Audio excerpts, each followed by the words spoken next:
ఇన్నాళ్లుగా జగన్మోహన్ రెడ్డి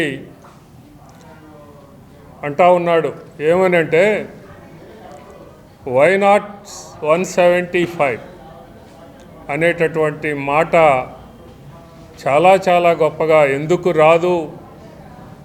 రావు నాకు 175 సీట్లు అని.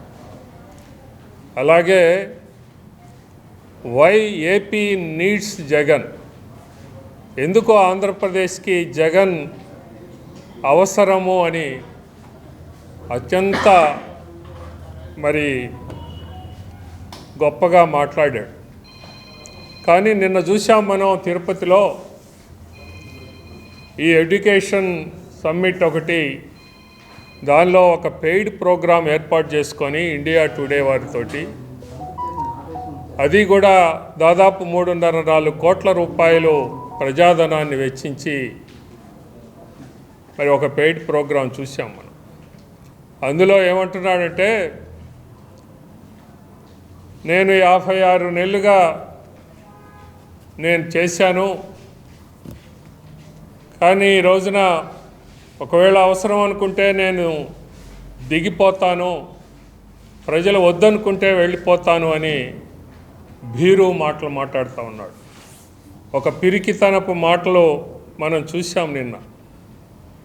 అంటే ఏంటిది? ధైర్యం దిగజారిందా జగన్మోహన్ రెడ్డికి? మరి ఇన్నాళ్లుగా మాట్లాడినటువంటి మాటలన్నీ కూడా ఎటుపోయినాయి? ఏం మాట్లాడాడు అనేది మనం ఒకసారి చూస్తే ఇందులో చూపిస్తాం మీకు. These 56 months, I'd say, Rajdeep, have been those months where I can say to myself that I've done my bit.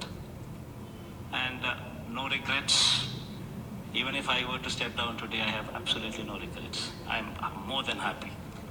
And you're going to the... చెప్తా ఉన్నాడు ఏమని, ఈ 56 నెలలుగా నేను ఏదేదో చేసేసాను, ఈ రోజున కావాలనుకుంటే నేను స్టెప్ డౌన్ అంటే దిగిపోతానికి కూడా నేనేం పెద్దగా విచారపట్టలేదు అని అంటున్నాడు. ఎందుకు ఇలాంటి మాటలు వచ్చినాయి?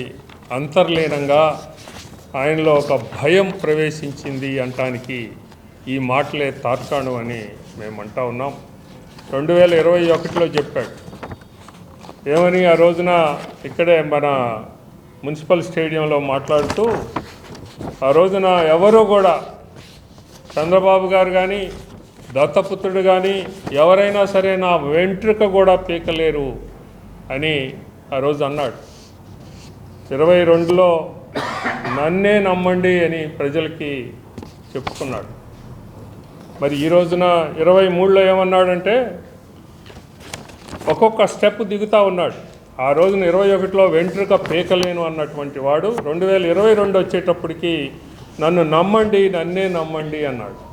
23 వచ్చేటప్పటికి ప్రజలకి నేను మిమ్మల్ని నమ్ముకున్నాను అని అన్నాడు. ఈరోజు ఏమంటున్నాడు, నేను ఏదో చేశాను, ఈరోజు కాదనుకుంటే హ్యాపీగా దిగిపోతాను అని అంటా ఉన్నాడు. ఇప్పటికిప్పుడు ఎన్నికలు వస్తే దిగిపోవడానికి ఎంత మాత్రం ఆలోచించనని జగన్ రెడ్డి చెప్పాడు అని అంటే ఎంత భయం అతనికి అంతర్లీనంగా కనపడుతూ ఉంది అనేది మనం చూడవచ్చు. ఇది నిజంగా ఓడిపోతాననే భయమే కాకపోవచ్చు. ఇది ఏమంటే నిజానికి ఇంతటి అస్తవ్యస్తమైనటువంటి పరిపాలన, ఇన్ని సంవత్సరాలుగా తాను ఏదైతే చేశాడో ఈ దిక్కుమాలినటువంటి ఈ పరిపాలన వలన ప్రజల్లో వస్తున్నటువంటి తిరుగుబాటుని ఊహించి ఆ రకంగా మాట్లాడాడు అనేది మేము అంటా ఉన్నాం. ఎందుకంటే ముందే ప్రకటించి తప్పుకుంటే ఏమైనా ప్రజలు కాస్తన్న క్షమిస్తారేమో, లేకపోతే వెంటపడి రేపు తరిమి కొట్టేటటువంటి పరిస్థితి వస్తుందేమో అనేటటువంటి భయం ఆవహించింది అని మేము అంటా ఉన్నాం. 5 ఏళ్లుగా ప్రజల్ని దోచుకొని దాదాపు 4 లక్షల కోట్ల రూపాయలు వెనకేసుకున్నావు. మరి ఆ డబ్బు మొత్తాన్ని సర్దుకోవటానికా, లేకపోతే ఏదైనా సెటిల్ చేసుకోవటానికా? మరి ప్రజలకి ఈ రకంగా ఏదో జరిగిపోయింది, నేను దిగిపోతాను అని క్షమాపణ అడుగుతున్నట్లుగా మాట్లాడుతున్నావు తప్ప మరొకటి కాదది. దాదాపు 10 లక్షల కోట్ల అప్పు ఎక్కడికి పోయింది? ఈ అప్పు అంతా కూడా ఏ రకంగా మరి ఎవరి జేబుల్లోకి వెళ్ళిపోయింది అనేటటువంటి దానికి ఈ రోజుకి కూడా సమాధానం లేదు. అంతేకాదు ఫస్ట్ తారీఖున ఈ రోజుకి కూడా జనానికి ఉద్యోగస్తులకి జీతాలు ఇచ్చేటటువంటి పరిస్థితి లేదు. నీవు అనుకున్నటువంటి ఏవైతే నవరత్నాలు ఉన్నాయో ఆ పథకాలకు కావలసినటువంటి డబ్బుల్ని అక్కడక్కడ ఏ మూలన ఆ మూలన ఈ మూలన తీసుకొని మరి ప్రతి మంగళవారం 1,000-2,000 కోట్లు అప్పులు తెచ్చి ఆ రకంగా గడుపుతున్నావు తప్ప మరొకటి కాదు. ఆ భయమే నిన్ను ఆవహిస్తూ ఉంది. ఇంకా 2-3 నెలల కాలం నాకు గడపాలి కాబట్టి ఈ రోజునే ప్రజలకి ఏదో నేను ఇక తప్పుకుంటున్నాను అని చెప్తున్నావా అనేటటువంటిది మేమంటా ఉన్నాం. ఇది ఎలాగో నీకు నడపటం చేత కావట్లేదు. అందుకనే దాన్ని కవర్ చేసుకోవటానికి దిగిపోతున్నా, సంతోషంగా దిగిపోతున్నా అంటూ మాట్లాడుతూ ఉన్నావు. అసలు నిన్ను ఎప్పుడు గద్దెదించి ఈ రాష్ట్రాన్ని బాగు చేసుకోవాలా అని ప్రజలు ఎదురు చూస్తూ ఉన్నారు. ఇప్పటికే సమాయత్తమైపోయారు. అన్ని వర్గాలు కూడా నీకు ఎదురు తిరుగుతూ ఉన్నాయి. మొట్టమొదటిగా ఉపాధ్యాయులు ఆ BRTS రోడ్లో చూసాము, లక్షలాది మంది ఆ రోజున. తర్వాత ఉద్యోగస్తులు, మరి ఆ తర్వాత ఇంకా కాంట్రాక్ట్ ఉద్యోగస్తులు, ఆ తర్వాత మొన్న చూసాం మన అంగన్వాడీ ఎంతటి వీరోచితమైనటువంటి నిరసన పోరాటం వాళ్ళు తెలియజేశారు 46 రోజుల పాటు. నీకు ఏమాత్రం కూడా అంటే వాళ్ళని కూర్చోబెట్టి మాట్లాడటానికి కూడా నీ దగ్గర ధైర్యం లేకపోయినటువంటి పరిస్థితుల్లో ఈ రోజున దిగిపోతున్నావు అని అంటున్నావు తప్ప మరొకటి కాదని మేము అంటా ఉన్నాం. ఒక్క ఛాన్స్ అని నమ్మి అధికారం ఇచ్చారు. చరిత్ర నిన్ను క్షమించదు జగన్మోహన్ రెడ్డి. నిన్ను ఏ రకంగానూ ఈ చరిత్ర రాబోయేటటువంటి చరిత్రకారులు ఎంత వినాశనం అంటే నువ్వు చేసింది. ఆ రోజున చంద్రబాబు నాయుడు గారు చేసినటువంటి ఆ వేగవంతమైనటువంటి ప్రగతిశీలమైనటువంటి అభివృద్ధి కాముకమైనటువంటి ఆ యొక్క ప్రణాళిక ప్లాన్ ప్రకారం గనక నువ్వు తీసుకొని వెళ్ళినట్లయితే ఈ రాష్ట్రం ఇప్పటికే ఎంతో సుభిక్షంగా సుసంపన్నంగా తయారయ్యేది అనటంలో ఎటువంటి సందేహం లేదు. అపారమైనటువంటి నష్టాన్ని కలిగించావు. ఇంత అంతా అని చెప్పుకోవటానికి వీలు లేనంతగా ఇవి అన్నీ కూడా చరిత్రకారులు లిఖిస్తారు. భారతదేశంలో స్వాతంత్ర్యానంతరం ఈ రోజున 75వ రిపబ్లిక్ డే జరుపుకుంటా ఉన్నాం. ఈ 75 ఏళ్లలో ఏ రాష్ట్ర ముఖ్యమంత్రి నీలాగా ఇంతటి అధ్వాన్నమైనటువంటి పరిపాలన అందించలేదు అనేది తప్పనిసరిగా చరిత్రకారులు లిఖిస్తారు అనటంలో ఎటువంటి సందేహం లేదు. 4 కోట్లు దారపోసి ఒక పెయిడ్ ప్రోగ్రాం చేసి అసలు నీకు ఏ రకంగా విద్యా విధానం, విద్య పట్ల నీకు ఏ రకమైనటువంటి మరి అభిప్రాయం ఉంది, అభిలాష ఉంది, ఏ రకమైనటువంటి చిత్తశుద్ధి ఉంది అనేది ఈ 4 ఏళ్లుగా మేము చూసాం. నాడు నేడు అన్నావు, ఎక్కడ పూర్తి చేశావు దాన్ని? అరకొరగా మాత్రమే అవి జరిగినాయి తప్ప ఏ రకంగానూ జరగలేదు. నాణ్యమైనటువంటి విద్య అందిస్తున్నాను అని మరి 2018 నాటికి నాణ్యమైనటువంటి విద్యలో మన రాష్ట్రం 2018 అంటే చంద్రబాబు నాయుడు గారి పరిపాలన నాటికి 3వ స్థానంలో ఉంది. ఈ రోజున ఎంత ఉంది? ఈ దేశంలో 19వ స్థానానికి పడిపోయింది. అలాగనే 22-23 కేంద్రం విడుదల చేసిన ఫౌండేషన్ లెర్నింగ్ మరియు న్యూమరసీ నివేదిక ప్రకారం దేశంలో ఏపీ 29వ స్థానంలోకి దిగజారింది అనేది నిజం కాదా అని మేము ప్రశ్న వేస్తూ ఉన్నాం.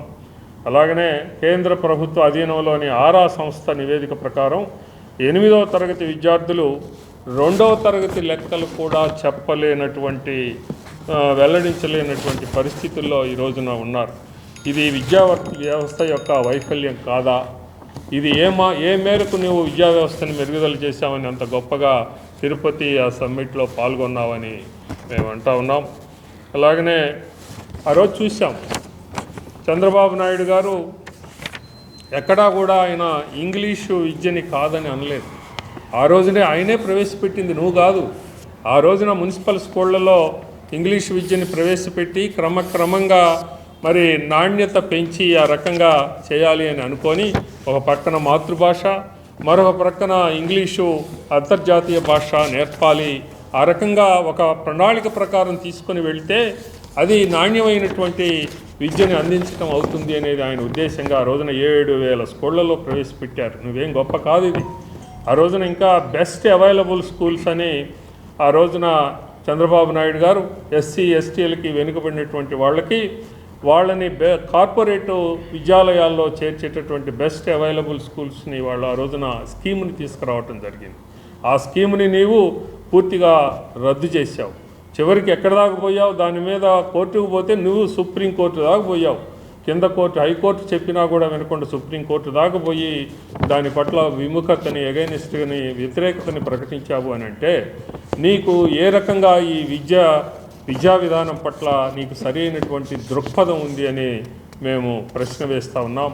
ఇలాంటి వైఫల్యాలు ఎన్నిటినో ఈ రోజున చివరికి వచ్చేటప్పటికి ఏం చేయాలో తోచినటువంటి పరిస్థితుల్లో చివరికి ఎన్నికలు రాబోతున్నటువంటి తరుణంలో ఈ నియోజకవర్గం నుంచి ఆ నియోజకవర్గానికి, అక్కడి నుంచి అక్కడికి నీ యొక్క అభ్యర్థుల్ని మార్చుతా పోతా ఉన్నావు అని అంటే ఇది ఎంతటి గందరగోళమైనటువంటి పరిస్థితుల్లో నీవు ఈ రోజున పరిపాలనని ఏమాత్రం కూడా చేయలేక దీన్ని ఏ రకంగా కూడా దాన్ని సమాధానం చెప్పుకోలేనటువంటి పరిస్థితుల్లో ఈ రోజున ప్రజలకి ఆ రకంగా నేను ఒకవేళ కాదనుకుంటే దిగిపోతాను అని అంటున్నావు అని అంటే ఇది నీ చేతగానితనం తప్ప మరొకటి కాదు.